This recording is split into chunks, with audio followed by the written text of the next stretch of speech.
Good evening and welcome to the Guilderland Board of Education's December 10th meeting. Can everybody please silence their cell phones and stand for the pledge? I pledge allegiance to the flag of the United States of America and to the republic for which it stands, one nation, under God, indivisible, with liberty and justice for all.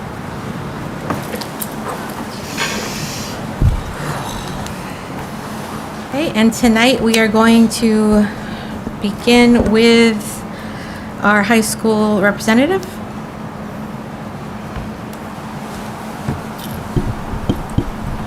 Hi, my name is Parth Sarecha, and I'm one of the high school student representatives. It's such an honor to be here tonight.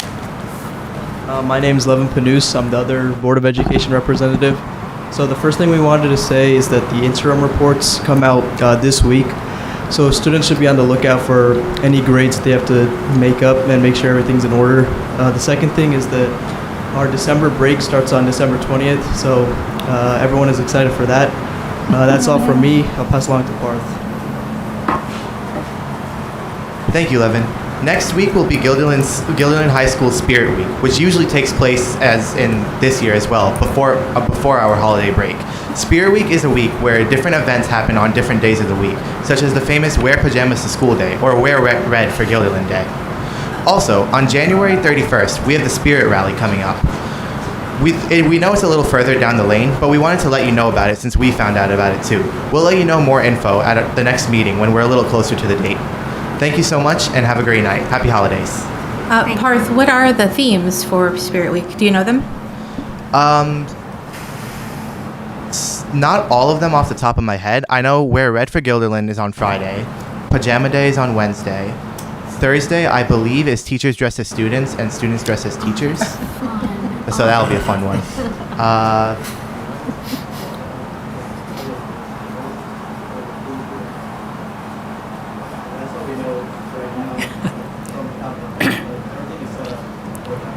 Yeah. Okay, great. I wasn't sure if we were going to have anything but a backpack back this year. No, I don't think so this year. That was a fun one, though. I like that one. All right, thank you. We'll move to public comment number 1. We have an in-person public comment. We'll start with the in-person. I just have to read my little blurb here. The Board of Education encourages public participation at its meetings and recognizes its responsibility to hear public comment. An acknowledgement of the public comment, either orally or in writing, will be provided as appropriate after the meeting. As a matter of practice, the Board of Education does not engage in dialogue during the public comment period. There will be 2 opportunities at each regular board meeting for public comments to be heard. Comments shall be limited to 3 minutes. Although the Board of Education welcomes comments about programs offered by the district and other aspects of the district's operation, the board expressly prohibits public comment that would infringe on a particular person's or student's privacy rights, would be disruptive of the board meeting, or create some safety issue, e.g. those types of speech which are not protected by federal or state freedom of speech rights. Persons who desire to speak to the board about specific issues relating to employees or other confidential matters should request an executive session in a letter to the board president briefly outlining the issues to be discussed. Granting such requests will be at the discretion of the Board of Education. And with that, we have Elizabeth Floyd Mayer and Karen Lewis.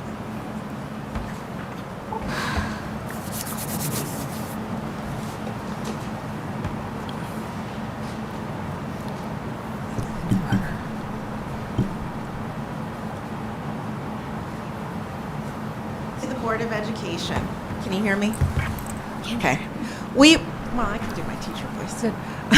We would like to take a moment to say how much we appreciate the work that Marie Wiles has done for the district over her 14 years as a superintendent.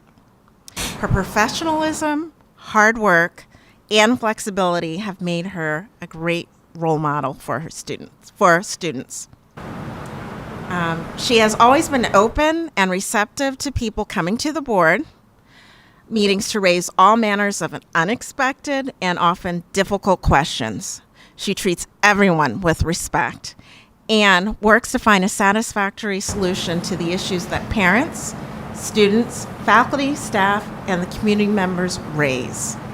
She's been supportive of students in all their endeavors and has been present at innumerable games, concerts, academic competitions, and other events.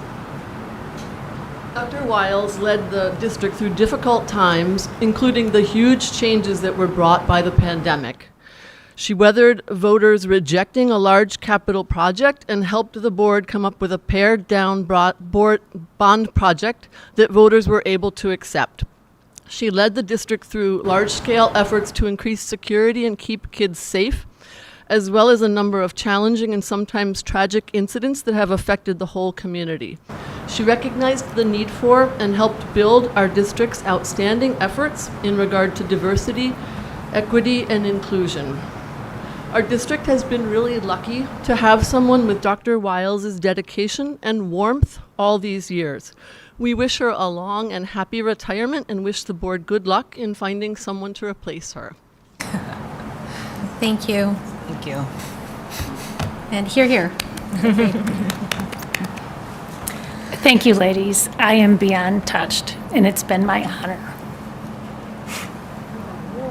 Make Marie cry. Okay. Thank you again. And now we will move on to the Showcase of Students, Sectional Champions, and State Qualifier Athletes. Dave Austin.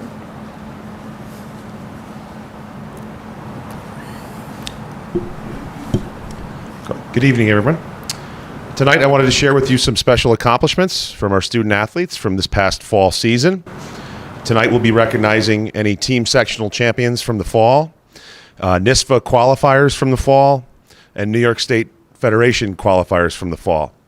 So the athletes you see tonight are some of the best in their respective sports in Section 2 and some of the best in the entire New York State. Incredible and certainly worthy of celebration, which is what we are doing tonight. So athletes and coaches, before I talk about your accomplishments, we are super proud of you. It's not easy going up against the best of the best in the Suburban Council, in Section 2 and in New York State, but you've displayed incredible drive to be among the best in your sport. You have shown that the state of Guilderland athletics is strong, and there's no denying that. And you have shown that Guilderland athletics will continue to be among the best athletic programs around, and we are not going anywhere, I promise you that. We have such an awesome, impressive group of individuals to recognize tonight, which speaks to the amount of success our programs have had this fall. I also want to recognize that we are at the start of our winter season. So there are some athletes that might not be here tonight because they're fulfilling their commitments to the winter sport, but we certainly recognize them and their achievements as well. So I think when I call your team up, what I'll have you do, athletes and coaches, is come stand to my left in front while I kind of read off your the recap of your impressive season. And then at the end, we'll do team pictures with our Board of Education and district administrators. We'll start with boys cross country, led by head coach Julianne Scanlon and assistant coach Dan Smittis. And I don't know if there's many boys. I promise she was not a one-man team this year. All right? But the boys cross-country team finished 4th at Class A sectionals at Queensbury. With their performance, the team qualified to race at the New York State Federation meet at Bowdoin State Park, an opportunity reserved for the state's best teams. At the Federation meet, the team placed 23rd overall. Will Smittis ran a stellar race at Class A sectionals at Queensbury, placing 6th overall. His 6th place finish earned him a spot in the New York State Public High School Athletic Association Championship meet, where he placed 49th among the state's best runners. Will went on to place an even better 34th at the New York State Federation meet. Congratulations to Guilderland boys cross country on an outstanding season. Julianne, I won't make you come up here and do a picture just by yourself later, all right? Next, Guilderland girls cross country, led by head coach Dave Kozier and assistant coach Chris Scanlon. Come on up to my left. Don't be shy.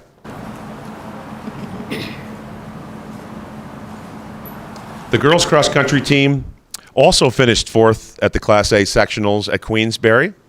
With their performance, the team qualified to race at the New York State Federation meet at Bowdoin State Park, along with the boys team. An opportunity, again, reserved for the state's best teams. At the Federation meet, the team placed 7th overall, which is a great indication at the strength of Suburban Council girls cross country this season. 4 of the top 7 teams at the Girls Cross Country Federation meet hailed from the Suburban Council.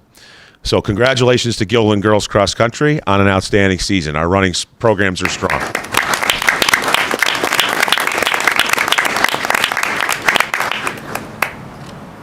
Next up, Guilderland Field Hockey. Come on up. Led by Coach Jen Sykes, Assistant Coach Laura Page.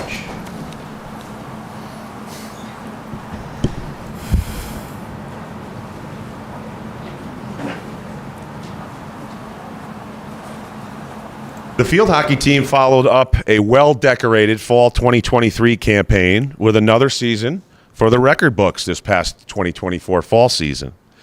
All in all, the Lady Dutch would set a program record with 16 wins this season. That beat the previous program record, which was last year, 14 wins.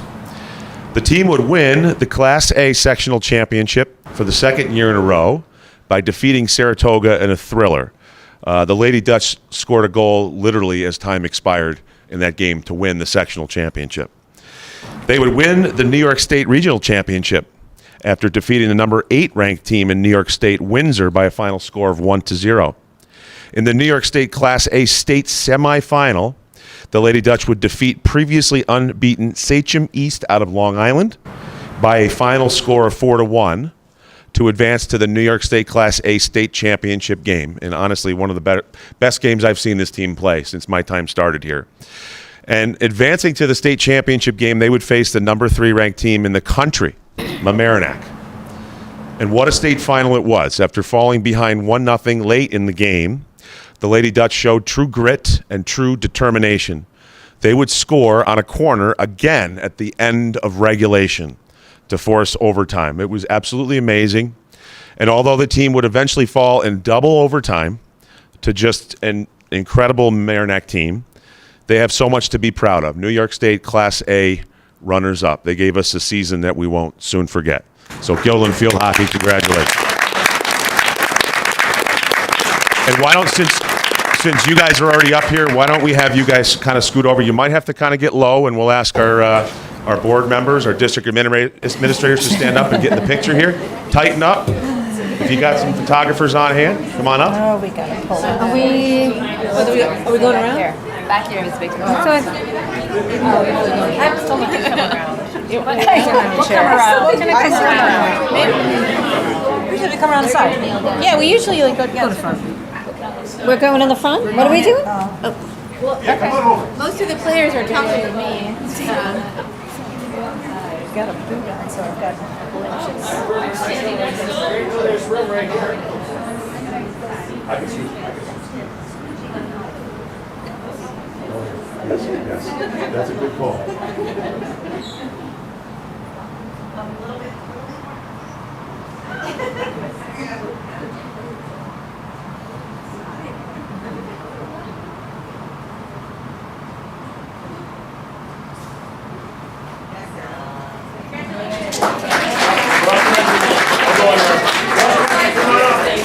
Coach Julian, come on, we'll do a big cross country pick. Come on.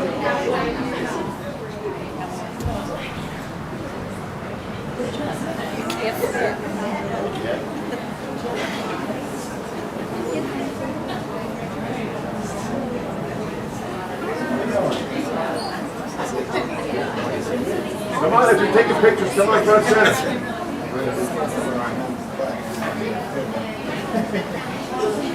Yeah, you might have to just kind of scoot a little bit, girl.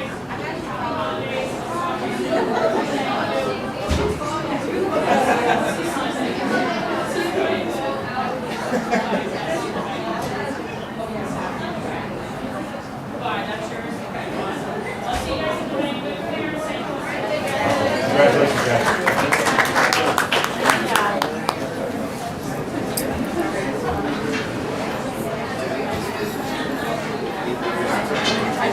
Thank you again. We hope to see you in winter. We will. Thank you, Dave. Yep, no problem. Thank you guys. Sure will be great for us. So it's her. Yep, nice job, girls. Thank you, Mr. Austin, and congratulations, Coach Sykes. We'll wait for folks to head out. All right. All right, and I will introduce Lauren Gemmel of Capital Region BOCES, who will present a PowerPoint on the superintendent search. That's great.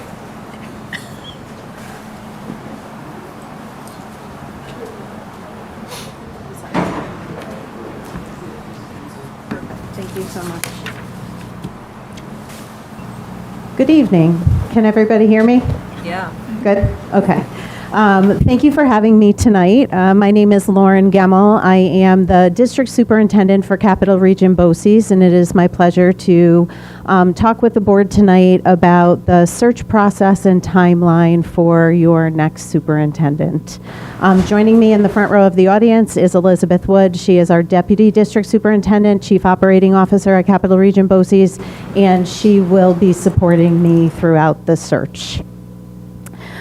So, you know, I am sure that you had the same reaction as I did when those two women just got up to the mic and talked about Dr. Wiles and her time as superintendent at Guilderland. And this is a really exciting time as well to think about the next superintendent that will join your team. So tonight's conversation is really talking about the ultimate goal of recruiting and retaining the best candidate as the next superintendent of Guilderland. So just a little bit of context. As the district superintendent at Capital Region BOCES, I really have two roles. I am the CEO of the BOCES and all of the programs and the services that we support the Capital Region school districts as well as districts across the state. And I am also the district superintendent, which is the Commissioner of Education's representative in the field. There are 37 district superintendents across the state, and under that role is the role that I do, that I play when I am working with boards and doing searches. So all formal communication that comes from me during this time period will be on my state education letterhead and will be under that role. It's important to point out because usually at Cap Region BOCES we have services that have fees associated with that services. This is not one of them. So I want to share with the Board of Education that when I do a search, that is just part of the value added that we have for our component districts to make sure that our school districts and our boards of education have the support that they need in a search process to secure the next candidate and next superintendent in the district. Elizabeth is with us tonight because I do not do a search by myself. So just as I said, it's under my district superintendent role. There is a whole team at Capital Region BOCES that supports me in this process. So Elizabeth will be along with myself for community forums that we have a draft timeline in front of you for, as well as interview process. We also have numerous members from our communications team that will work with us in the forums predominantly, and also making sure that we work with the communication staff in Guilderland to make sure that the community has updates and information all along the way. So basically it comes down to two different searches that we offer when we do a search with the Board of Education. I'm not sure that these are the best names for the two searches because, you know, they come with a lot of thoughts attached to the label of confidential and traditional.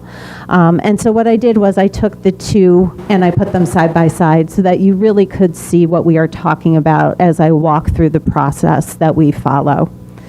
A confidential search typically lasts around 4 to 5 months. A traditional search is about an extra 2 weeks just because of the added line that you'll see and highlighted in blue, and we'll talk more about that.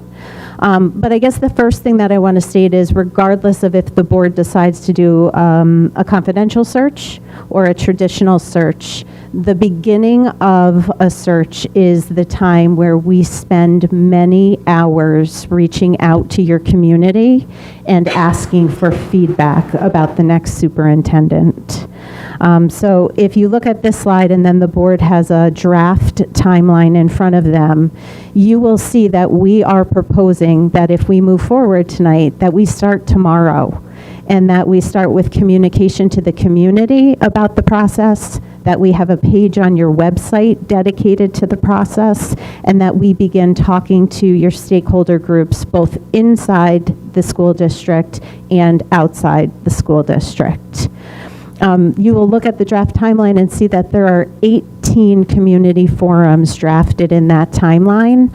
That is significantly more than what we traditionally do with a district. We traditionally have about 7 to 10 community forums, but in working with board leadership and Dr. Wiles and talking about the community of Guilderland and the importance that all voices are heard from the very beginning of this process, we thought it was important to front load that number of forums. We have 2 ways of getting information from our community, from the community in this part of the process. We have a survey that would open, and again, as we move forward, it would open tomorrow. And that would go out with the traditional communication channels from the district. And it would ask the same 5 questions that we ask in all of the community forums. So the survey and the forums focus on the same 5 questions, and they ask the same questions in each of those. And those questions are, what are the strengths of the Guilderland Central School District? What needs to be improved? What characteristics and personal attributes should the new superintendent have? What will this new superintendent need to work on first? And do you have any additional thoughts or comments? And what we have found is those 5 questions really capture any of the thoughts that community members want to share with us. We do both the forums and the survey, and we hope that people participate in both of those opportunities. By coming to a community forum and hearing what others are saying, it adds to what maybe an individual is already thinking. There's the opportunity in that forum to share responses right then, and then there's the opportunity to go home or go back to your office or go back to your classroom and respond to those questions as well.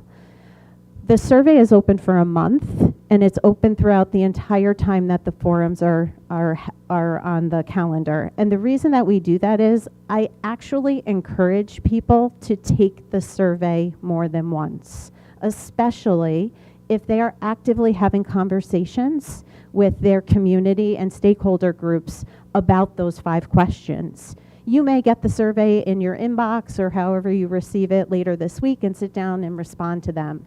And then someone may participate in one of the forums and hear some different thoughts and ideas that come up from different folks, and then go back and take the survey again. If someone is going back and taking the survey, they don't have to answer all 5 questions. They can go back and answer any question that they want. All of that information is gathered over the course of the month, and the Board of Education sees every single response to the survey by question, and every ounce of notes that are taken through our communications team at the forums. We actually save the board a little bit of work by giving it to them on every 2 weeks and then a week, so that the board will receive that information along the way so that they have time to read it, to digest it, and then at the end of that month time period, we come together with the board. And that's where we really talk about developing the search materials that are reflective of what we heard through those community forums as well as the survey. So once the community forums are done and the survey is done, not only does the board get to see every single response, but our communications team also goes through and finds the common themes across all of them, question by question. And again, all of that information is then put together, and we work with the board to develop the search materials. At that point, once the search materials are prepared and we are ready to open the application process, we go ahead and open that, and applications are open for a month. So again, we're now up to 2 months, just kind of keeping track in the back of your head what that overall timeline looks like. During that month, you all get a break from me, and it's quiet. And I have the opportunity to do screening interviews with every candidate who applies. And really, that's an opportunity for me to be able to talk to the candidates, to reinforce what you heard through your community forums and the priorities that the board has been very transparent and vocal about in looking for your next superintendent. Once the applications are closed, the board then meets with Elizabeth and myself, and we review every single application that comes in.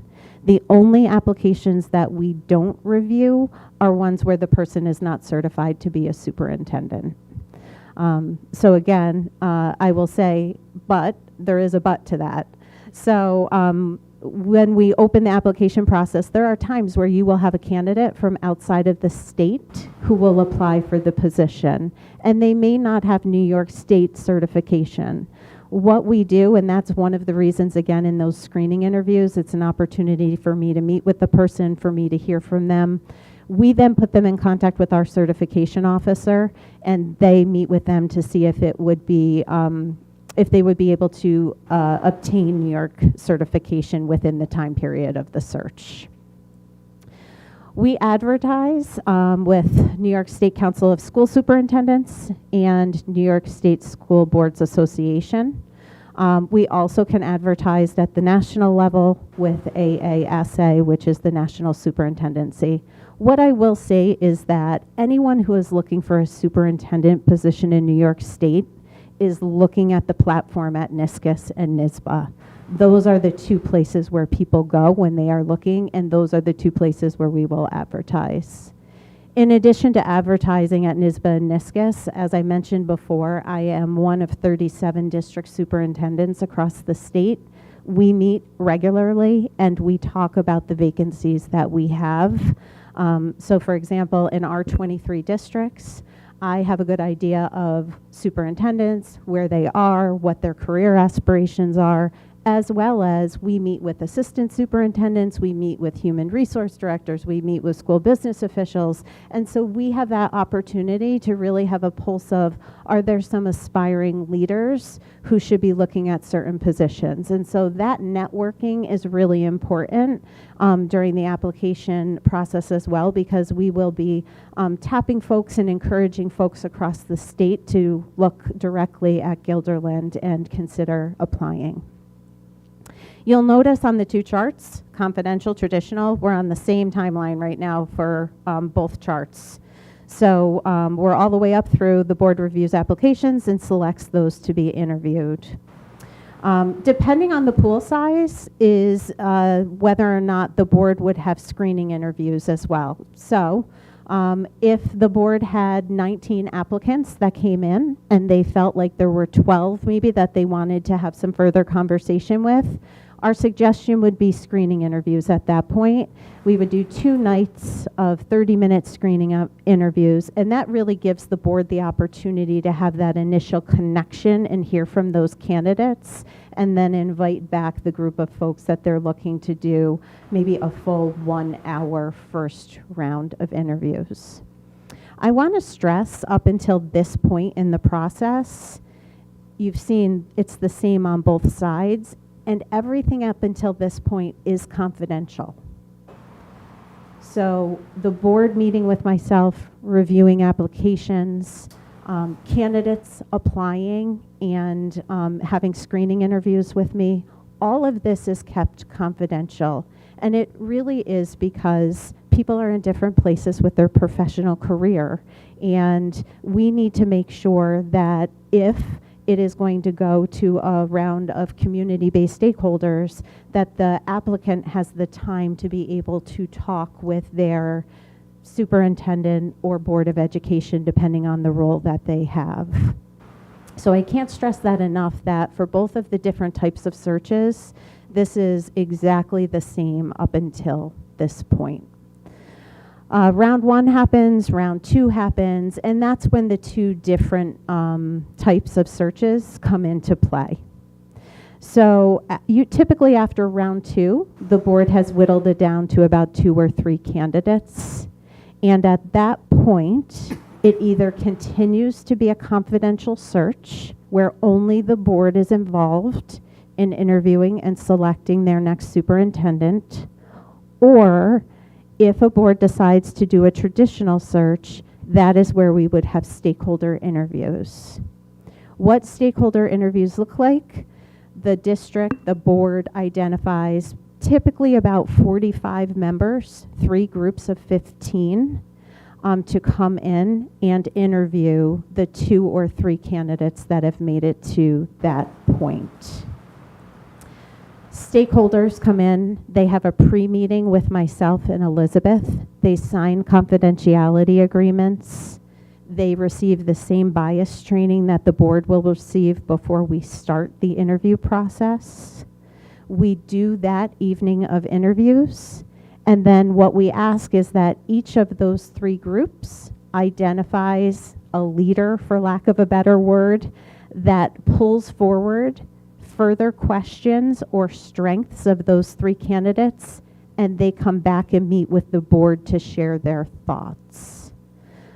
So again, I want to be clear that the stakeholder input is communicating their feedback on a few candidates to the board. The decision still is not made. After stakeholder, then the board again gets together, they debrief. Very often, the board wants one more opportunity to meet with candidates after stakeholder groups, if it's been a traditional search. And then the board selects the candidate.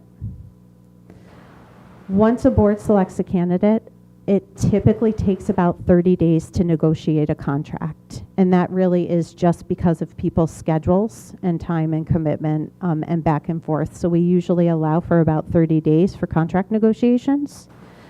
And then the board announces their next superintendent. Sitting superintendents typically have a 60-day or a 90-day agreement. So even after that announcement is made, you'll be looking at typically 60, 90. The timing that we're looking at through this is a July 1st start. The timeline draft that you have in front of you accommodates that time period to be able to meet that. If a candidate had a 90-day search, or a 90-day clause, we likely would be looking at August 1st. But as I described to board leadership previously, if that is the case, 90 days is a long time for a superintendent in a community to know that they're leaving, especially over the summer months. So more times than not, we see that after that 60-day mark, the superintendent moves on. And even if the district where the superintendent is coming from needs to do an interim, they typically do that, especially with summer months. So on the draft timeline that I've put in front of you, I have no doubt that we would be able to meet that July 1 start. So I just want to talk for a minute about why different boards choose confidential versus traditional. And really, it comes down to the candidate pool. So I make this joke often, and it's not funny, but they're not pools, they're puddles, right? We don't have 30, 40, 50 people applying for superintendencies. The last 4 searches that we've done in the Capital Region have been anywhere from 9 to 15 candidates. So again, that has spoken to many boards deciding that they are going to opt for a confidential search, particularly if the district is looking for a sitting superintendent.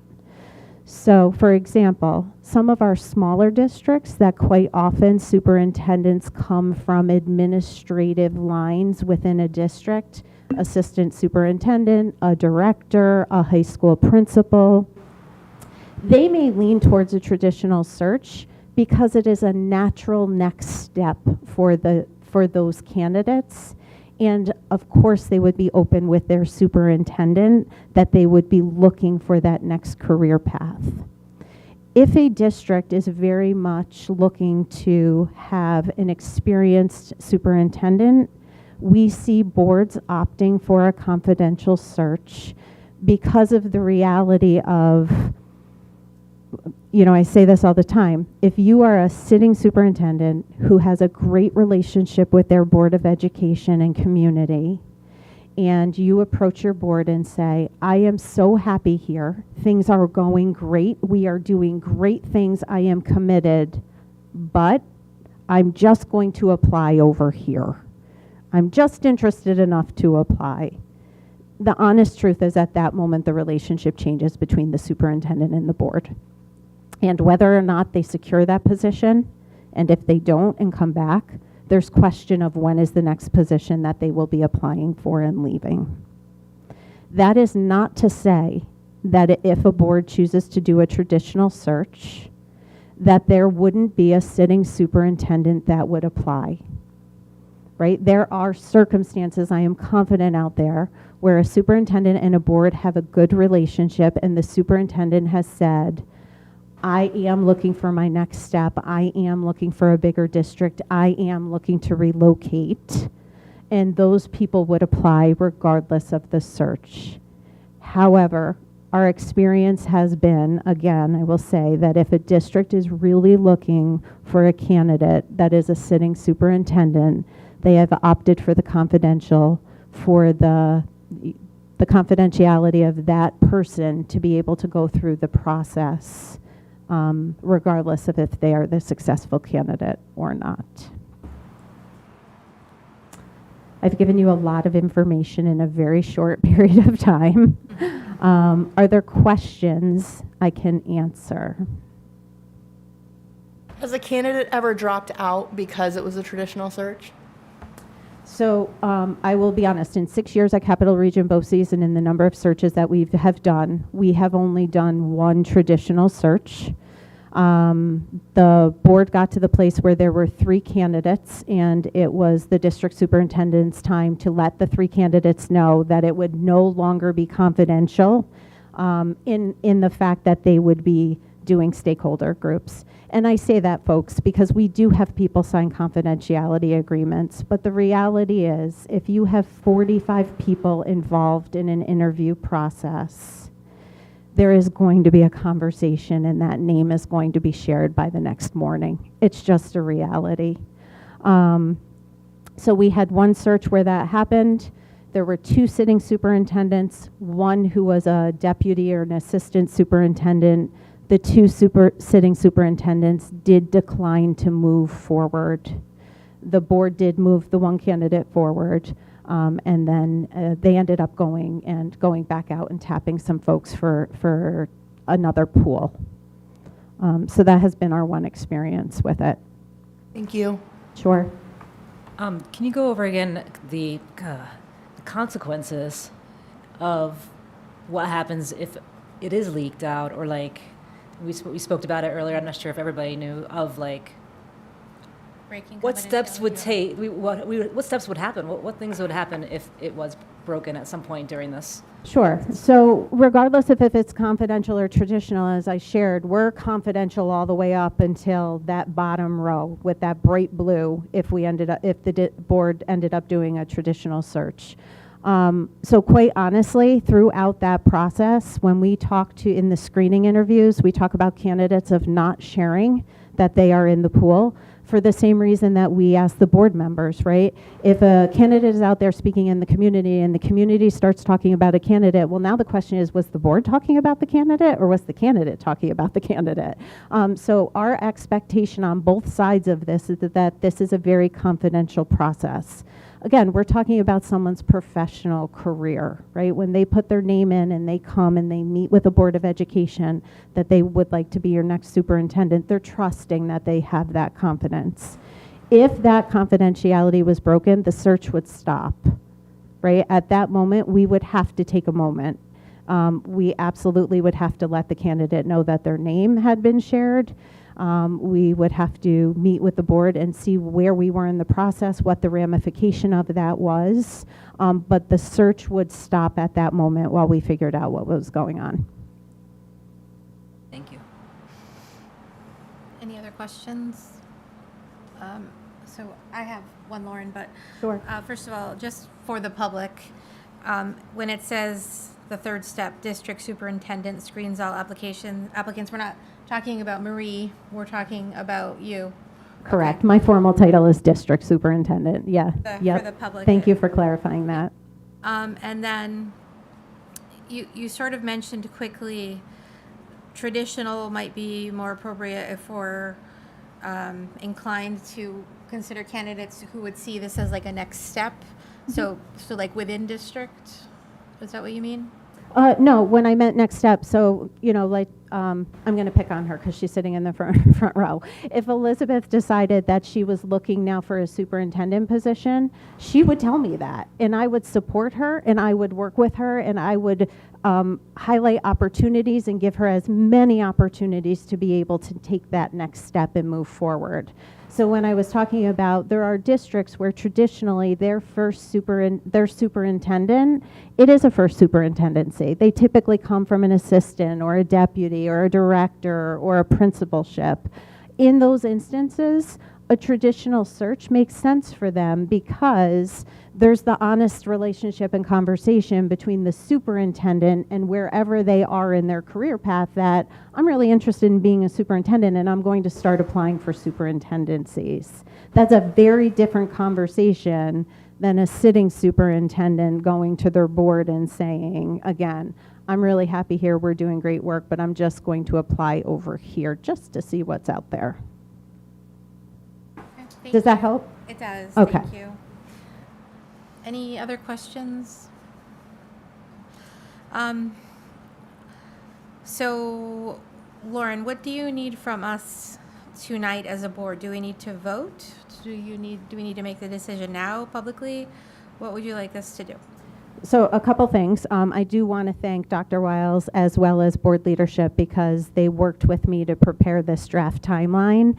And also Patrice in the communications department worked with our folks to have things ready to roll. So if the board decides to move forward with me as your search consultant, we literally are ready to put the web page up tomorrow and to open the survey so that we can start gathering input. So I believe there's a resolution later for that. As far as tonight, it is a conversation that the board should have publicly and decide. Again, because of the timeline and we're going to start the forums, we traditionally share with the community what kind of search it is so that they are in the know. So I would say that if the board is prepared to have the conversation and make the decision tonight, that is best. It could wait until the next meeting and public conversation. It just means that we wouldn't share that piece of information in the forums. Okay. Thank you. So what is everyone thinking? Nina, do you mind if we go right down the line or? Sure. We're not trying to put you on the spot. No, you I'm on the decline spot. Everyone. Good. So thank you for that overview. Very detailed. I think for me, although there's a lot of parallels between the two, I think what's most important is that we expand our pool as much as possible. So it sounds like if that's a factor, that it makes the most sense to choose the option that would do that and to entice more candidates to feel comfortable to come forward to apply. I feel it sounds like the confidential option would allow for that to happen. Thank you, Nina. And Kim? I actually feel the same way. We have enough community forums where I feel that we're going to get the voice of all of our stakeholders, so I'm for the confidential. All right, thank you. Tara?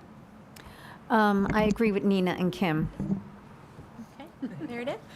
I agree as well. I feel like to do a traditional would be kind of limiting our options, and with the size of our district, that's really problematic. So I am 100% for the confidential search. Okay, Kelly? Same reasons. Thank you for being so articulate. Dr. B? Oh, that's you. Jumping to me. Dr. B. Yes, I am for a confidential search. Okay, Katie?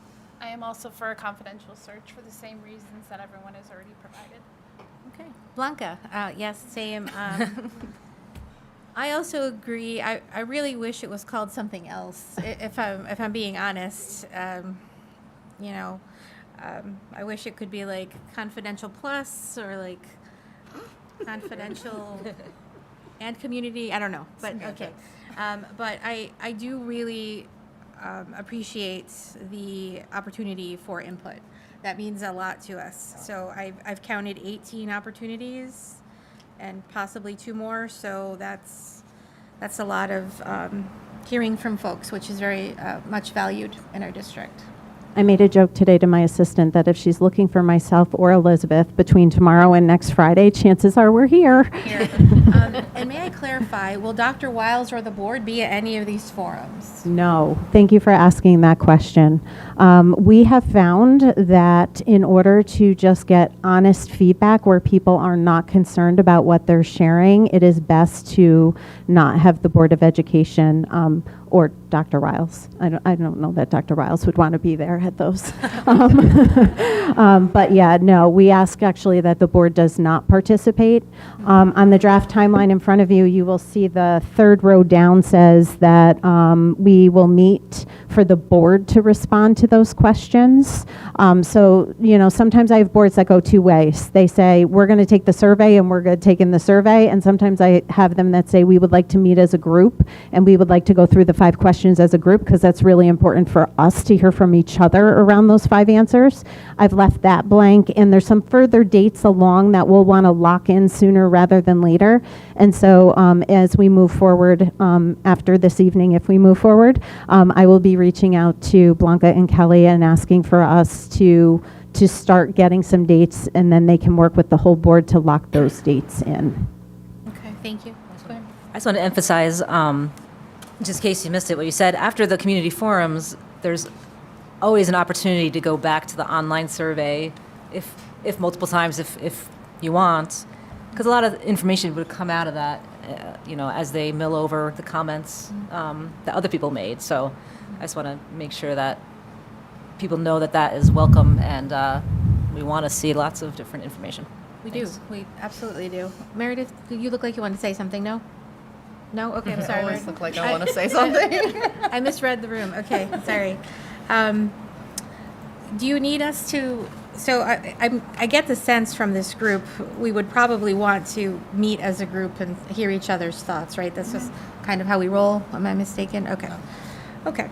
Yep, so I will follow up with you tomorrow or the next day, again, sometime in this week, and I'll give a list of the dates that we need to pick and lock in, and so that you all can kind of discuss those and we can get moving. Thank you. Last question, Lauren, Sure.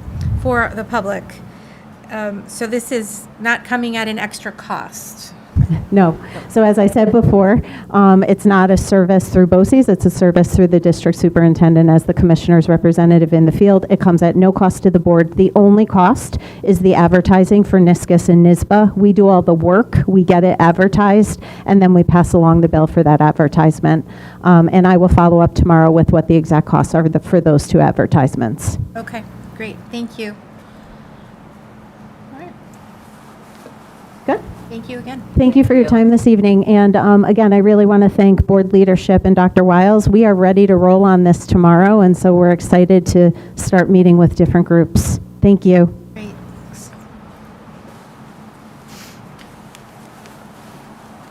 I'm going to hand it over to Andrew. Is it you? No, hold on one second. Yep, I think he's ready to go. Andrew, yes. Thank you. I have 2 presentations. All right, this is the correct one.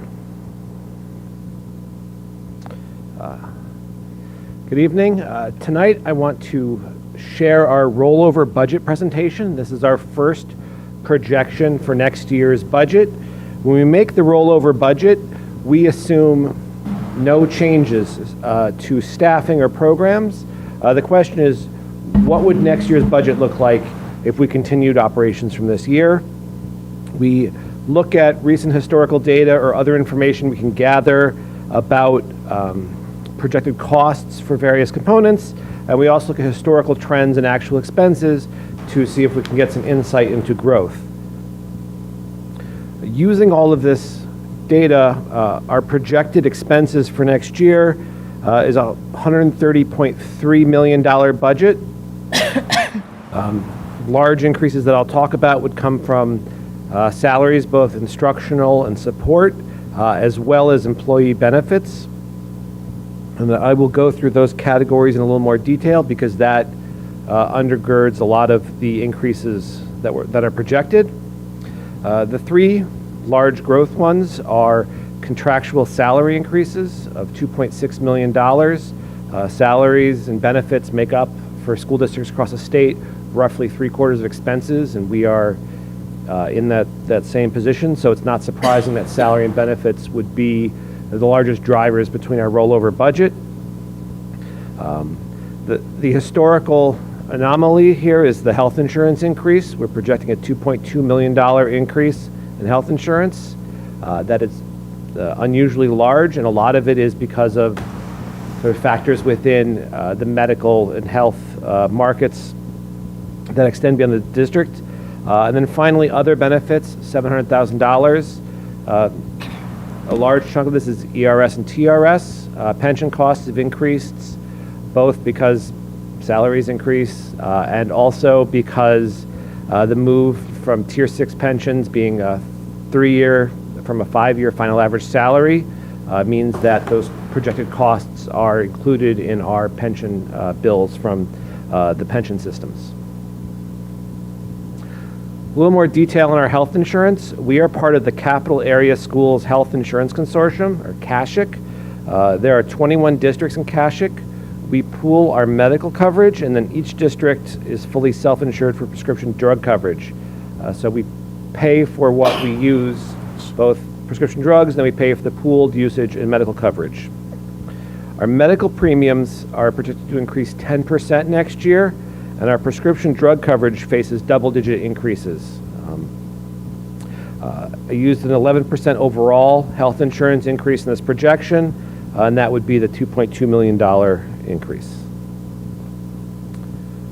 Revenues are more difficult to project for next year, mostly because the state is in the midst of potentially re-examining the foundation aid formula, which is the largest single driver of unrestricted funding to school districts. In these projections, we made the choice to hold foundation aid flat because we don't know what will happen. So rather than project an increase or a decrease, we have a slight change in state and federal aid that is driven by formulas for reimbursable expenses. Projecting a levy increase, but we have a $3.1 million structural deficit between projected revenue and projected expenses. What are the big factors that will influence how the actual budget develops compared to the rollover budget? As I mentioned, state aid. In her executive budget at the beginning of 2024, Governor Hochul proposed changes to foundation aid, most notably eliminating the hold harmless or save harmless provision. That was challenged by the legislature, and the compromise was empowering the Rockefeller Institute to create a study of the foundation aid formula and make recommendations for potential policy changes. That came out at the beginning of the month. After it came out, Governor Hochul, through spokesman, expressed opposition to ending a hold harmless, so it's not quite clear where foundation aid and state aid are going. So we will be even more anxiously awaiting the governor's executive budget proposal next month than we are in the typical year. There's also uncertainties about federal policy and how that may or may not affect aid we receive from the federal government. School districts, the vast majority of our funds are from local and state sources, but as a district, we receive about $1.9 million in federal funds through 611 and 619 in our title grants. These cover services we have to provide. So were these funds to either be decreased or be reallocated by the federal government, we would have to provide those services finding other revenue sources to provide those services.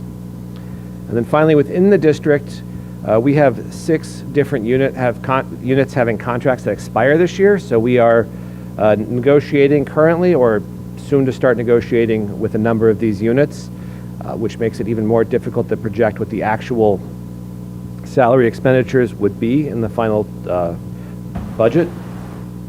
Where we go from here. The next step in terms of big factors is the executive budget will come out next month. We'll get an insight into what the governor will propose. Again, that's just a proposal, but it is the starting process in the final budget. Within the district, we will be doing budget development work, getting input from stakeholders in the community. We will be engaging in legislative advocacy. Those efforts are ongoing. We want a formula that's fair, that's predictable, that allows us to make accurate projections for not just the current year, but future years. All this will culminate in a few short months on March 4th when we present the superintendent's draft budget to the community. Thank you. Questions or comments? Sorry, can I No, say go for it. a question? Sorry. I don't know if you know this off the top of your head, but last year's rollover budget, what did it look like? We had significant structural deficits, but a lot of them, well, a lot of them were improved by increased state aid. So foundation aid increased quite a bit last year. I would say the health insurance is the single most, is both a largest, second largest driver in this, and also one that's fairly predictable. We are facing a real increase, likely double digits. So that will influence and be one of the key parts of the budget conversation for next year's budget. Sorry. Absolutely. Any other questions? Do you have any good news? Thank you. Thank you, Andrew.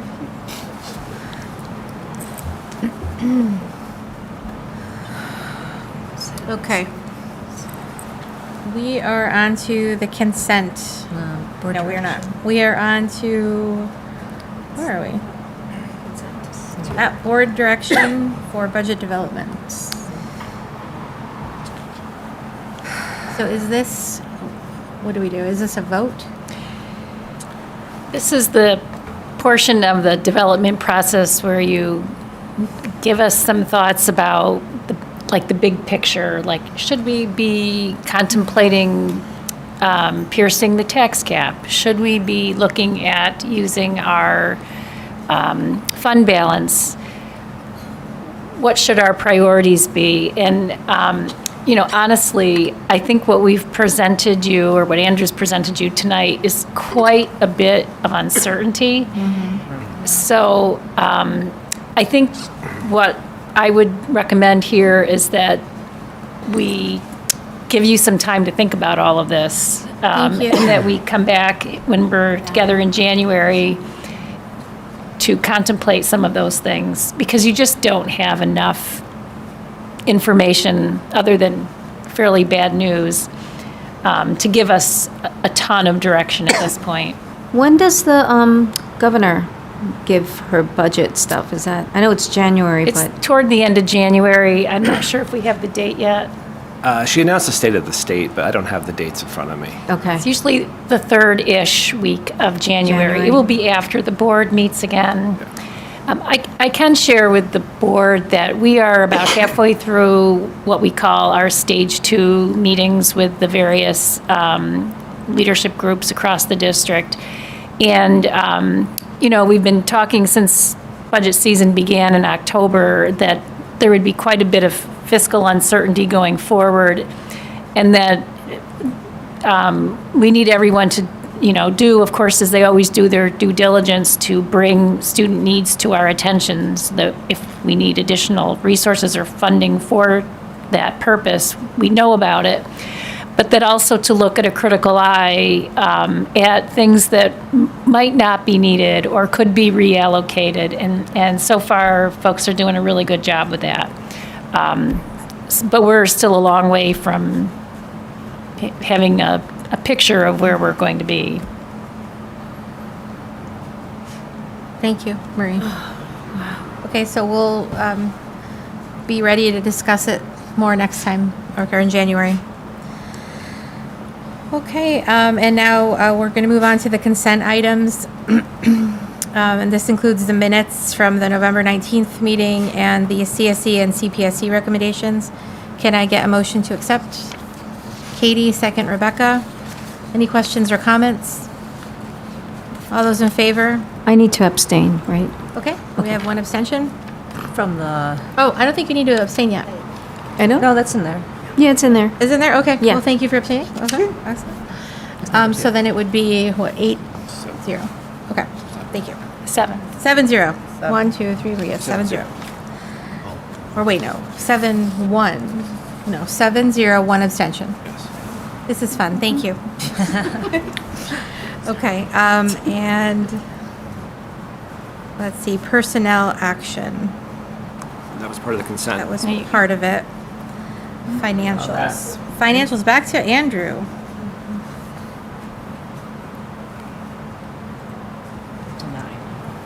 I don't often get to do two presentations in one Information, night. school, okay, school business information. So the Business Practices Committee has been talking about the low-income senior citizen and disability property tax exemption, and I wanted to share information now for the full board. We did talk about this last year. I remember the 23-24 enacted state budget amended the law to allow local entities to increase the ceiling for tax exemptions that are granted to low-income senior citizens or people with disabilities. Low-income people with disabilities. Guilderland CSD, we currently offered the maximum exemption that existed prior to this modification. And so the question the committee has faced is, does the district want to amend the exemption that we offer? When discussing exemptions, the levy itself is unchanged. So the amount of resources the district receives would be unchanged. We adopt a levy when we propose a budget. The community supports it or either passes it or rejects it during the vote. If the budget is passed and the levy is adopted, we then distribute that levy across the taxable assessment within the district. So a property tax exemption reduces the taxable assessment, in effect, raising non-exemption receiving households' rates. Right? That is, as the levy is distributed across the district's property wealth, if someone's assessment goes down, their rate goes down, everyone else's rate raises slightly to make up for that. Our current exemption starts at adjusted income of $29,000 or less, receiving a 50% assessment exemption, and it phases out in 5% assessment reduction increments to less than $37,400 to receive a 5% assessment reduction. The committee talked about this, and one of the challenges we face is it's very difficult to meaningfully project the financial impact this would have on other taxpayers. If you remember last year when we talked about the volunteer firefighter and ambulance workers exemption, we were able to work with the fire stations, the fire chiefs, who provided us really accurate data about the number of potential recipients. So when we'd adopted that exemption, we were able to forecast the impact it would have on the average household. We are not able to do that with any great confidence with this exemption. So the committee's recommendation to the board is an increase to the caps, but not going to the maximum allowable. So this chart shows the committee's recommendation for the thresholds. For context, the maximum allowable is what the statute now allows, and the percent exempt valuation exempt is those 5% increments.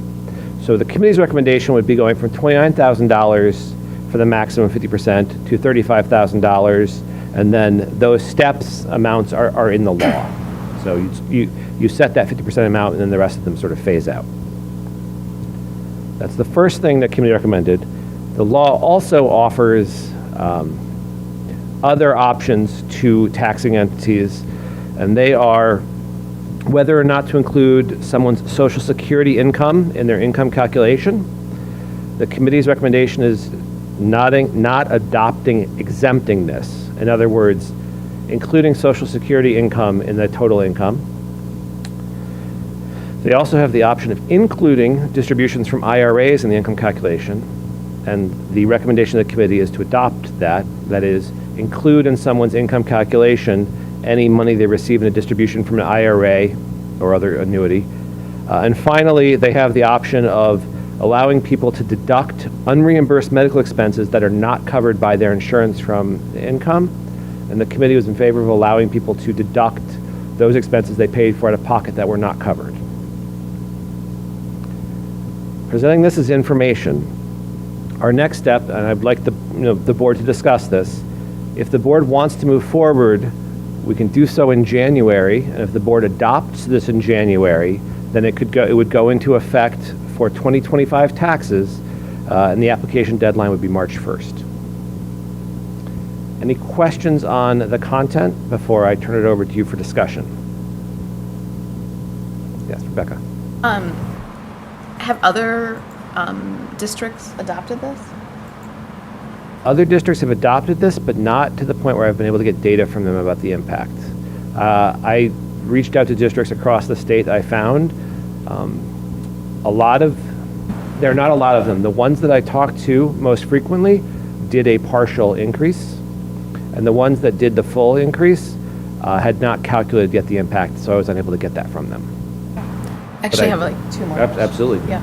I know you said that there's no way to quantify exactly how much, like to the number, but is there a rough estimate of how many individuals this would affect? I can't say that. What I can say, for the average household, the volunteer firefighter and ambulance worker exemption, the tax impact was in the single dollars. Right?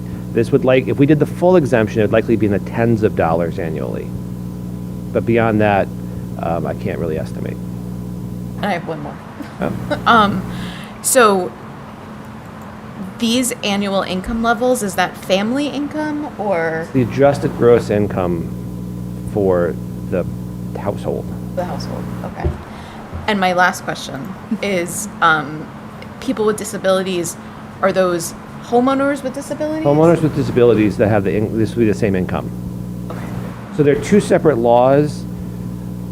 I believe everyone that I know of mirrors them, and we mirror them in our current one. The town of Guilderland, when they updated theirs, they mirrored them. So my strong recommendation would be that if we do one, we do the other. Thank you. And I can say that the disability one would be much smaller in its impact than the senior one. Actually, I have one more. So I was a little confused just because of the language, the do not adopt the Social Security income and using exempt in the same, it's like a little bit of a negative, double negative. Could you just explain that again? Yes. Yeah. The law does two things. It includes some of these and allows taxing entities to then say, no, we're not going to do that. And then it doesn't include some of them, but allows taxing entities to say, no, we do want to include those. So for example, we have the option of exempting Social Security income from we have the option of the top one. So we have the option to not include Social Security, or to exempt Social Security. We're saying don't do that. So just so that I can conceptualize this a little bit better, if you have a low-income senior family whose only income is Social Security. So the recommendation of the committee was to include those. So it would not be unusual for a senior household to have Social Security and an IRA that paid them well above these thresholds, but not have other sources of income.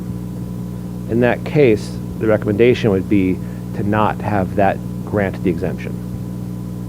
Okay. So the IRA distribution would be deducted from that. It would be included, it would be added to your income.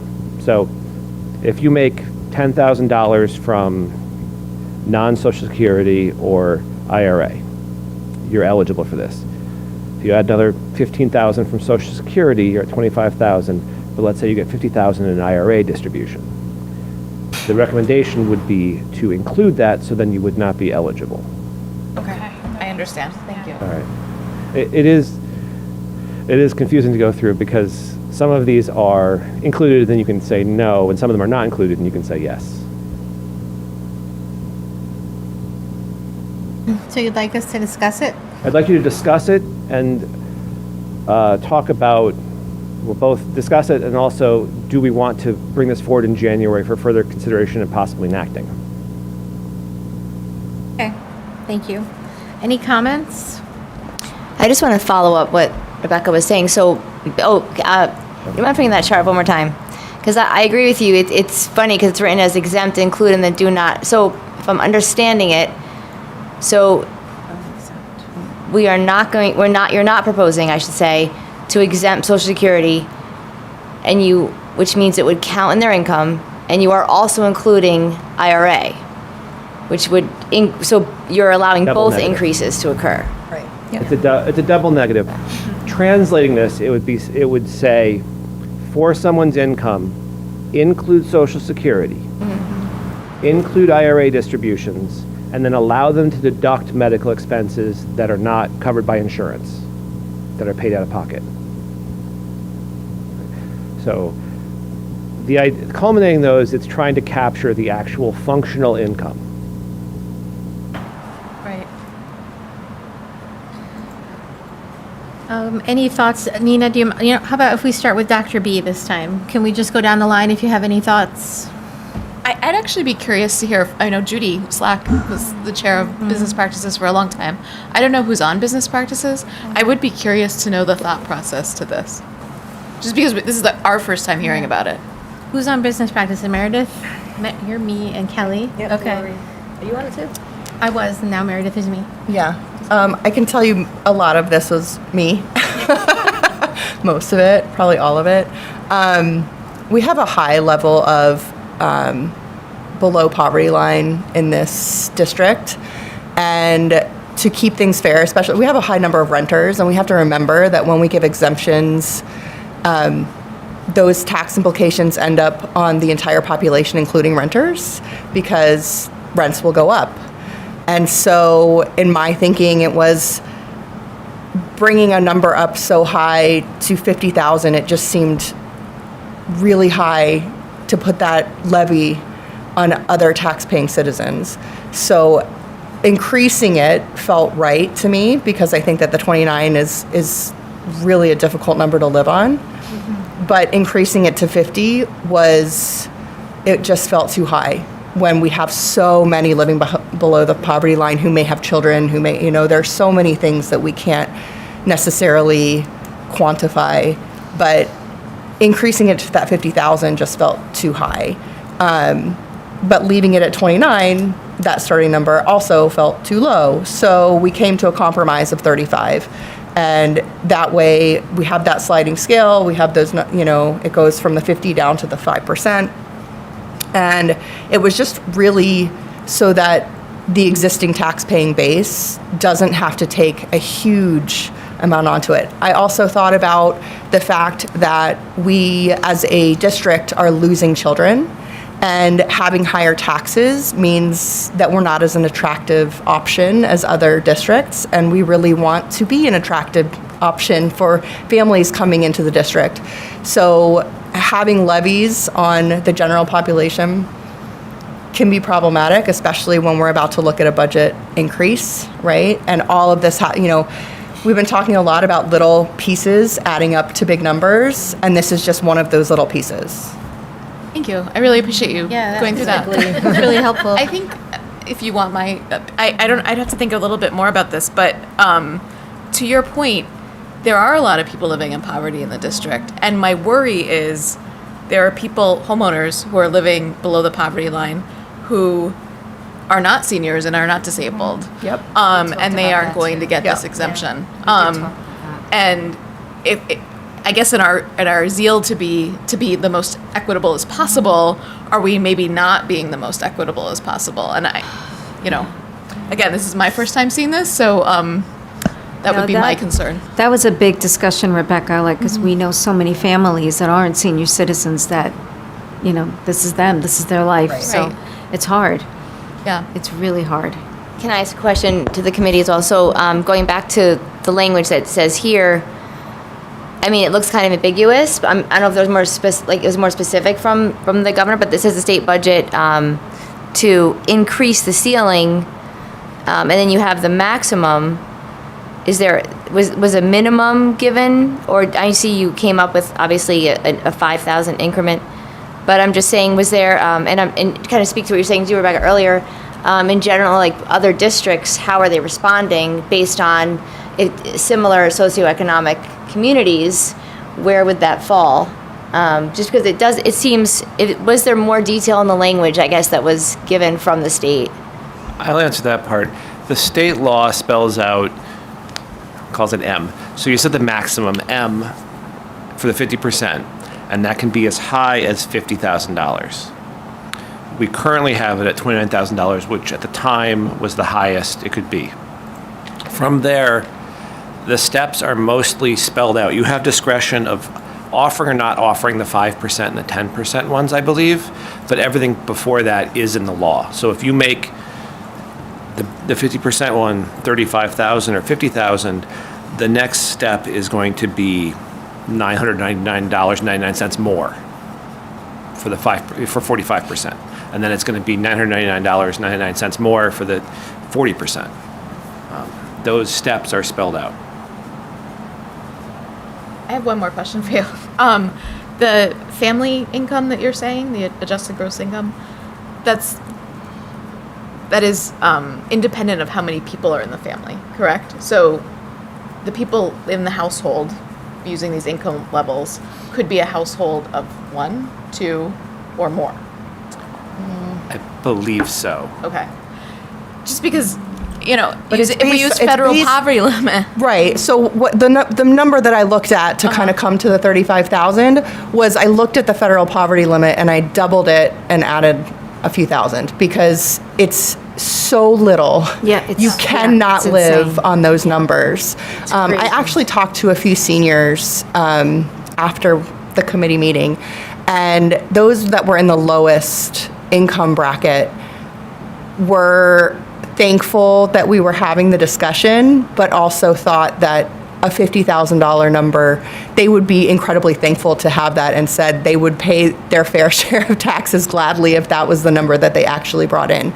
Sure. So hearing that really helped me feel better about the decision that I made to be so vocal about it. And then just through those conversations, I felt like it was the right decision. Yeah. But it definitely makes sense, and I appreciate you articulating it. But I guess I just go back to, I think the federal poverty limit for a family of 4 is like $28,000. Oh, it is. It's outrageous. Yes. And Yes. if we're not representing those families in this, I just worry like that. that was a huge part of what we yes. discussed Yeah. was where is the equitable line? Because yes, we want to take care of seniors. We also we discussed the STARS program Right. and how that is actually covered by the state. So seniors who are eligible for STARS, which I think all seniors are eligible for STARS in New York, that's paid back by state funds. That is not a levy, which means that the state makes the district whole for those funds. Versus this, the rest of the district takes up the cost of giving out the exemption. So this is something we really did talk about, and we wanted to kind of get into the nitty-gritty because that's exactly what we don't want to do, right? Make low-income families suffer More, yeah. in order to alleviate suffering from the senior population. Of course, we want to do that, Right. but not at the expense of others. We have to find an equitable solution. Yeah, I think that is what I would be struggling with this. Yeah. Because child poverty Oh, is yeah. as big or bigger an Yes. issue, and I'm not in any way, of course, insensitive to senior and disabled poverty, but child poverty is a Child huge poverty. issue. It is. Agreed. I agree. And I think statistically higher than senior poverty. So, I can clarify the income for you. Okay. It is the income of people who are on the the homeowners. Own the home, yeah. So if multiple Okay. people own the home, it would be their combined income. And if it's a homeowner, that person's spouse, unless they're separated or So it would be, if there's a single homeowner or a married couple owning a house, it would be their combined income.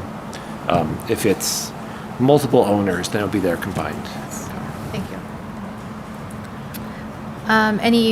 Should we go down the line, Katie? I mean, I guess to what's already been said is just, you were able to explain the numbers and make it make sense, but of where you came up with them from. So thank you. Okay. Blanca, I agree actually with Rebecca's concerns. That's kind of where I stand right now. Kelly. Yes. As I was in the committee and we were discussing this, and I'm so glad that Meredith brought this up because we were leaning in, yes, we want to do this to the most, and then she brought up all these points and we're like, oh, that's a really good point. And we settled on this, $35,000 to do exactly what you spoke about. And that's just a recommendation. It's just is what we talked about. So it's a board decision to move forward, not move forward, and everybody can have their individual decisions, and we can make a decision in January. But it's a good discussion, and to tell you the truth, I'm not sure how I would vote on my own proposition that we were discussed in the board meeting, not mine, ours. After this discussion, that's what it's for. So I appreciate everybody's input. Awesome. Meredith, did you have more to say, or? I do want to point out that seniors very often are on a fixed income, and very often people who are not seniors end up with an increased income over the years. So very often they will catch up to, with their numbers. But even that, that thought process, I think we talked about a $250,000 house being something like a $50 approximately. It's a guesstimate, right? Annual tax levy. The houses in this district run the gamut. They're not all $250,000. So when we're talking about how much it's going to cost an individual, we don't really know. But to me, I would gladly pay $50 extra a year to help alleviate seniors' poverty level, but not at the expense, like you said, of children. So it's an emotional thing as well as a financial and statistical thing, and it's a difficult question. But I think leaving it at 29 is like saying we're okay with you being in poverty. Personally. Yeah.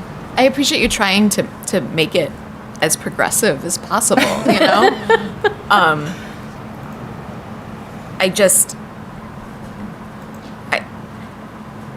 I think it's a very complicated issue, right? Because you're picking, a side to have it a tax advantage, and not including another group. Right. I don't think the current number includes the IRAs. Is that correct? It does. When we were talking about really generalized projections, we were looking at the $50,000 cap. So bear in mind that if we adopted at a lower level, that would significantly decrease the number of people. Because one factor that was talked about that has not been raised yet was this would give us accurate data as well. So we would see the impact. Can I just add that an option is to do it next year? Also, so we could kind of gauge a little bit more about what the impact in other districts. Yeah, we could also choose a smaller step. Yeah. Like 35 is just a number that we came up with because of the current poverty level. Right. But we could choose to do something smaller. We could do 30 or 32. It's up in the air. Some of our taxpayers, some of our families literally don't have $50 to spare. Absolutely. No, that's true. They can't afford That's to true. pay for lunch for their kids, and so I while I'm, my heart says, yeah, absolutely, I have to think about the other folks that this would impact, and after Andrew's downer of a presentation earlier, I have those concerns, in mind as well. Yeah. Tara. Well, I'm on the committee also, and it is a hard decision because we did talk a lot about childhood poverty. We talked a lot about low-income families, Section 8 housing.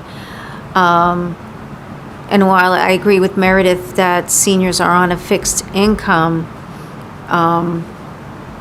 it's still hard. Like, you know, Blanca, it's, people don't have $50 extra. You know, $50 can go towards food or new shoes or something. So, I don't know. It's not an easy decision.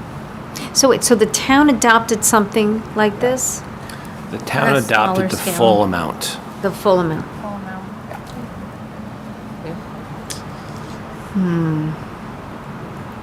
But their tax base is a lot smaller than ours. Yeah. Yep. Okay. Kim? Yeah. Yeah, first of all, thank you for explaining all of that, beautifully put. I'm struggling for the same reasons that Rebecca is. Like, I know that we've talked about this for a while on and off, like throughout the years, just that our seniors are on fixed incomes. They also don't have students in school right now. I mean, it's tough, but at the same time, then you're thinking of people who, like, have children who are on that poverty line, who are, like, they have to worry about daycare, they have to worry about, like, all these additional costs, and it's just, it's a tough one, because it is, like, especially, we want to be inclusive, but it's completely with Rebecca, it's like, where do we figure that out, and how do we do it? I mean, not saying that I don't care by any stretch, because I think everyone sitting here does, but it's just really hard, because then it's like, in my mind, I just keep thinking of the family that hears about this and they're like, oh, like one more thing, because there's never a guarantee that, I mean, their salaries are going to be raised, or they're going to make more, or it's just, it's a very difficult decision. Nina? So I'm going to echo a lot of what people have said, and I think for me, given the direction that the governor seems to be going, and speaking to a lot of the economic concerns that the state is experiencing, I kind of, along the lines of what Kelly was saying, I want to hold, if we can, and see where things go. I'm wondering if it might broaden to include the families that people have mentioned. Because I think, given inflation and other economic factors that are external and have basically affected everybody, I'm wondering if holding and seeing if it's possible. I support helping seniors and people with disabilities. I support the idea. Like everyone said, I echo and love the thought that went into being as thoughtful as possible and considerate of the different circumstances. That being said, I'm wondering if there's more to come, and I'm wondering the direction, and I think January might even show more as that is revealed. Awesome, thank you, Nina. So, Andrew, it looks like we don't want to make a decision yet. We are Maybe. completely fine waiting. Okay. Great. Thank you. Superintendent information. All right. Last evening at this time, we had a cell phone forum here in the LGI. We hosted a panel discussion on distraction-free school environments. This was an information gathering session for the school community and will help inform a cell phone-free policy that the board is considering. The panel discussion was recorded and can be viewed in the GHS YouTube channel. Our panelists include David Blanchard, Superintendent of the Schoharie Central School District, Jax Shearer, Schoharie High School student, Matt Hanslick from the Guilderland Police Department, Laura Asaf, a licensed and certified school psychologist, Jamie Mullins, a Farnsworth Middle School teacher, Aaron Whalen, a high school teacher from GHS, and Anne Marie Holmes, a GHS assistant principal. I want to give a shout out to Mike Laster, Mike Piscatelli, Shannon Elliott, Patrice Viverito, and our communications team, who were all part of our planning group that put together the panel last night. Many of our board members were there. I think the panelists did a phenomenal job highlighting the issues around this very timely topic. We launched a couple hours ago a thought exchange out to our parents and community members, and a similar exchange will go out to staff in the morning, and we'll be surveying students before the break as well to get additional input on where we go from here. So thanks to everyone who played a part in that event. My next item, just a quick update. Oh, sorry. So go sorry, ahead. Dr. Wiles. Can I ask a question, actually, of Mr. Lester? Sure. About this? Sorry. So it was a great forum last night. I really enjoyed it. But Mrs. Mullins mentioned something during the forum that this year at the middle school, the cell phones have been much less of a problem. And I was wondering if A, you could speak to that, and B, specifically speak to that without the cost of a pouch, especially in light of the financial discussions that we've been having tonight. Thank you. So yeah, we had the opportunity to just reinforce sort of existing handbook language and code of conduct language that existed for a long time. So as a faculty and a staff last year in the spring, we noticed some behaviors and some things that we wanted to change.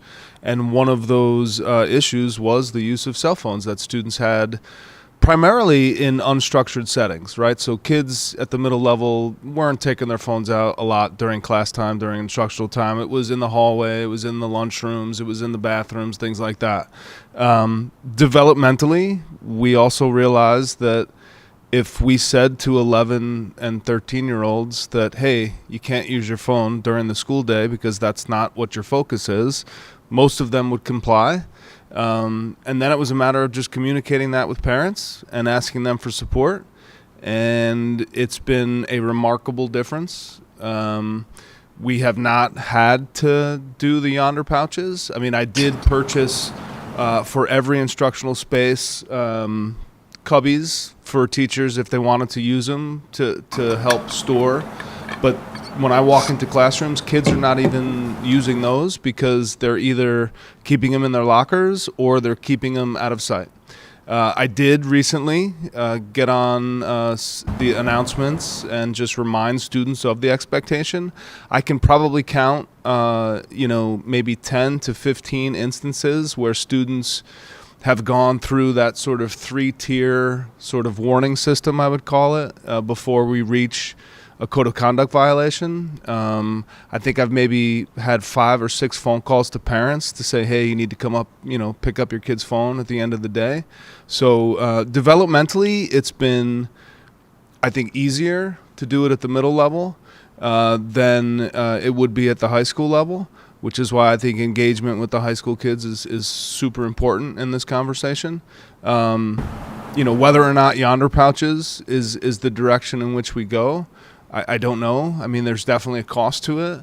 I joke with my colleagues and say, hey, instead of $30, I'll charge you $15 and show you how to do it without Yonder pouches. But I also think that's different with the middle level child versus the high school child, because I think the essential question is, I'm preparing kids for life after middle school.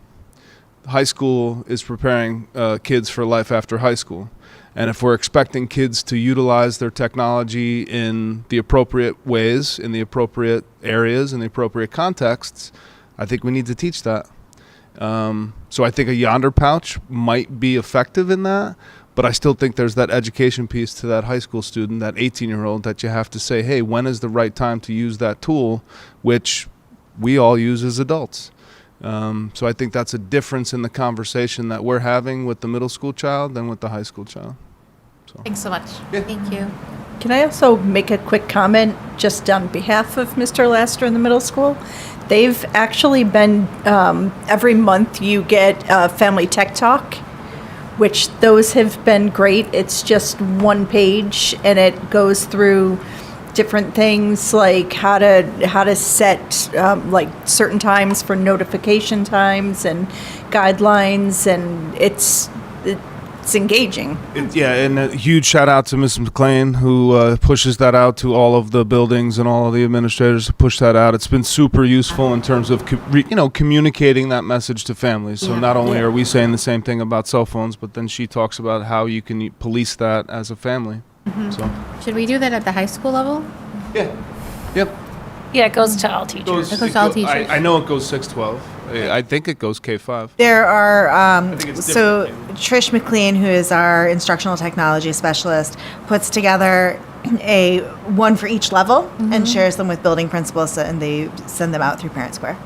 It's interesting that you mentioned Miss McLean because my oldest daughter, she started playing tennis competitively like pretty young. So we did get her the cell phone earlier than my other two. And Miss McLean, as part of her normal, activities in the classroom, taught about the very things that we're discussing now. So she taught about being safe and that it's a tool and not to provide information or send pictures to people. So she was really astute, and this was, at this point, like at least a decade ago. So kudos to Miss McLean.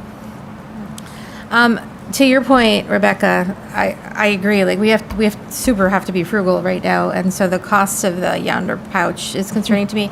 I also, I don't like that. I think we should first try to have a conversation with the students and get them to be agreeable. And I don't like this taking your phone and locking it up. To be honest with you, I could see it maybe being necessary later if a student is breaking the code of conduct, but in general, that is, at least that's how I raise my kids. I try to have a discussion. We try to establish some trust and some guidelines, and then address as needed. But that's just me. We all have different sense of opinion. Thank you. Where were we, Marie? Are we still on you? We are still on me, and just a couple words reminding our community and everyone that we are working on a capital project to go to the voters in 2025 in May on the ballot. The committee last met on November 20th. They reviewed several items, including educational spaces, the high school music program, technology, zero-emission buses, and the infrastructure around them. We will be continuing to meet several more times in January. I think we have 4 meetings in January in order to come to a place where the committee can make a recommendation to the board in the February board meeting on what should be included in that capital project. So much more to come on that topic. And last but not least, everyone has been asking for good news. I have some. Thank you. The New York Schools Public Relations Association Awards recognized our communications team members here, including Patrice Viverito, Natalie Rowan, Susie Radke, and Toma Vardami, for earning 2 awards from that organization. The first was given for the Each One Teach One video that was posted on our website for a good period of time, and then the video about Guilderland Unified Sports. And these are annual awards that are given to highlight the creativity and expertise that goes into the projects that districts across the state ask their teams to create.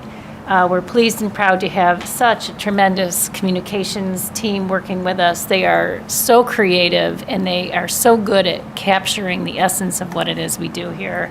And it's just great that 2 of our videos were recognized. So they're terrific. They're great to work with. That's probably the only good news we have tonight. Congratulations. That's awesome. Okay. So action items, Andrew.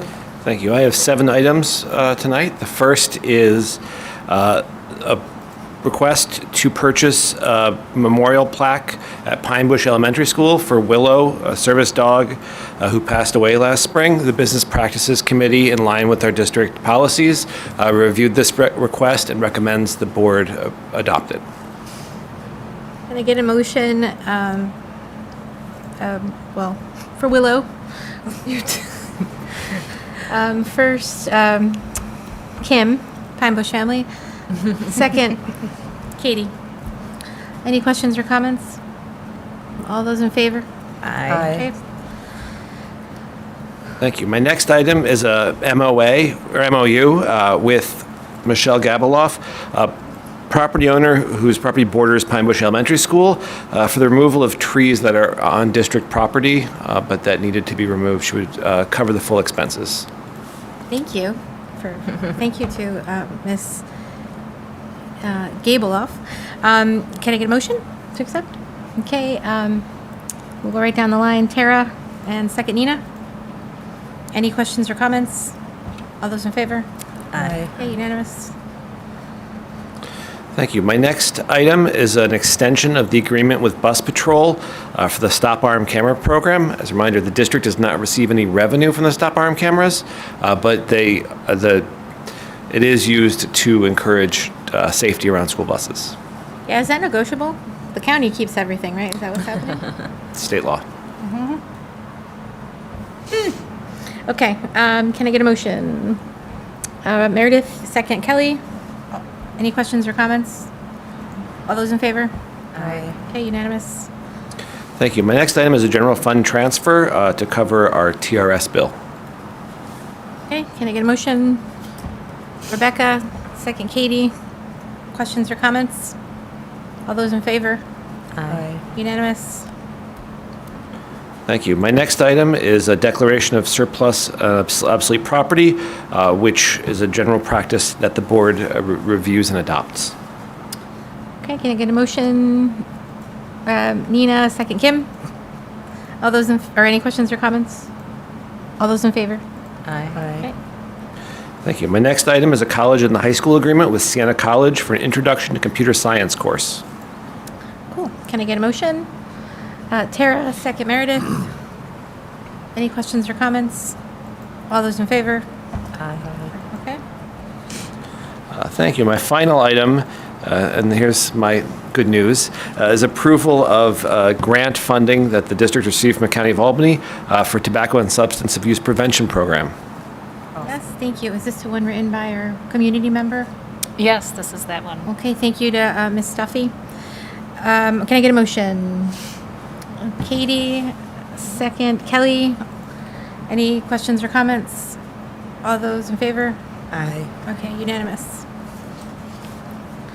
And now we're on to superintendent action. I just have one item tonight, and it is a request to approve a co-curricular club called Vedic Voices, and Mr. Brian Maines will be the advisor. Okay, can I get a motion? Kelly, second Rebecca. Any questions or comments? All those in favor? Aye. Unanimous. Okay, so board president action. So this is for the appointment of the search consultant for the search for the superintendent. I'm going to read it. It says, resolved that the Board of Education appoints Lauren J. Gemmel, Capital Region BOCES District Superintendent, as a search consultant for the replacement of the Guilderland Central School District Superintendent of Schools. This is not a roll call, right? Okay, so can I get a motion? Kelly, second Katie. Any questions or comments? All those in favor? Aye. Unanimous. Okay, and then we have, I think these were all presented before, right, for information. So can I get a motion to accept A through G? Kelly, second Meredith. Any questions or comments? All those in favor? Aye. Okay, unanimous. Board committee reports. Can I hear from audit? We have interviewed a number of highly qualified candidates for the community member position on the committee, and we expect to review and come up with a decision within the next week.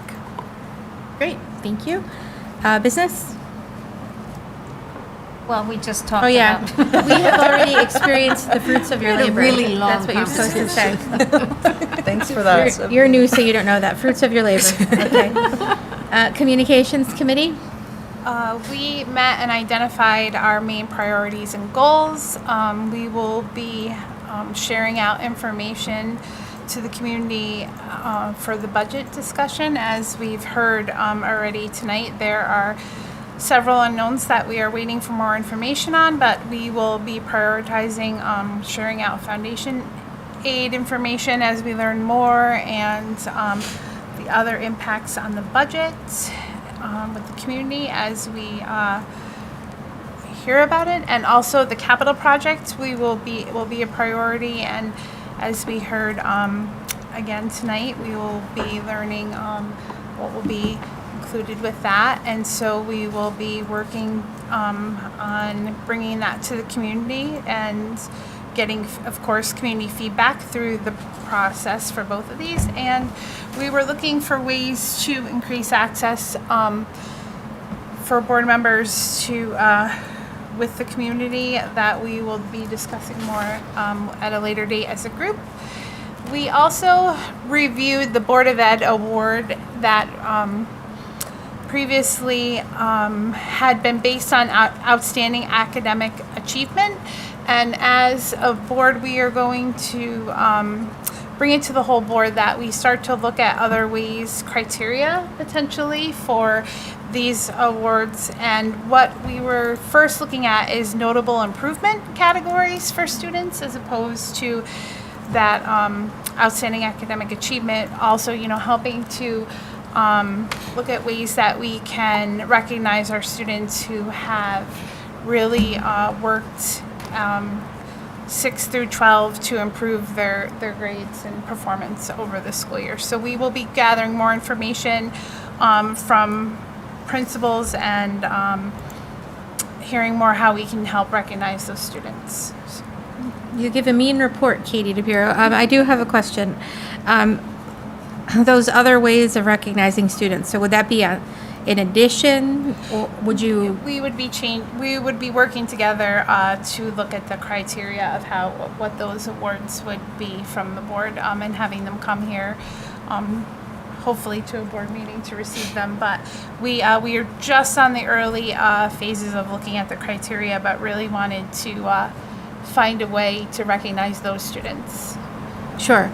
Marie, are there other ways that we recognize students who do excel academically? I mean, because that's not easy to do.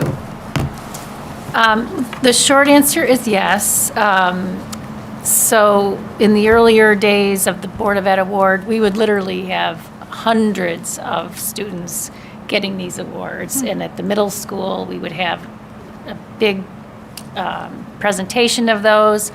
And as we moved through the years, we would still have hundreds of students receiving the awards. They just didn't come to the award ceremony because it was a certificate at a busy time of the year and kids didn't show up. So we have been doing the award by mailing these certificates really since COVID. And I know that among our leadership team, we've just wondered if there might be a more meaningful way for students to be recognized by the Board of Education. So I brought it to the Communications Committee because that's where we bring all things that we're not quite sure where to put. And we're rethinking, instead of doing it based on grade point average, are there other characteristics that the board would like to recognize among students? So we continued that conversation today, right before we had this meeting, to think, is there maybe an unsung hero kind of approach that we want to take that would capture maybe as a baseline indication that students have grown as a student, shown improvement, but also, they're kind, they're helpful, they have a positive attitude. I don't know what all those things are. Yeah, for sure. But it would be a much smaller number of students who could come to a board meeting and we could spend some time recognizing them in a more meaningful way. So that's the working plan. And I think our administrative team they had less detail than I just said because we hadn't met the second time, are open to looking at something a little bit different than just mailing home 500 certificates. Mm-hmm. I guess I still like the recognition of the academic excellence, so to speak, in addition to what you just brought up. But that's my 2 cents. I'm sure there's more to come. Yes. DEI, did we meet since the last meeting? I feel like we did not. Well, the last meeting was November 20th. Okay. And I have the minutes here if you'd Great. like me to Thank you. hit the highlights. Thank you very much.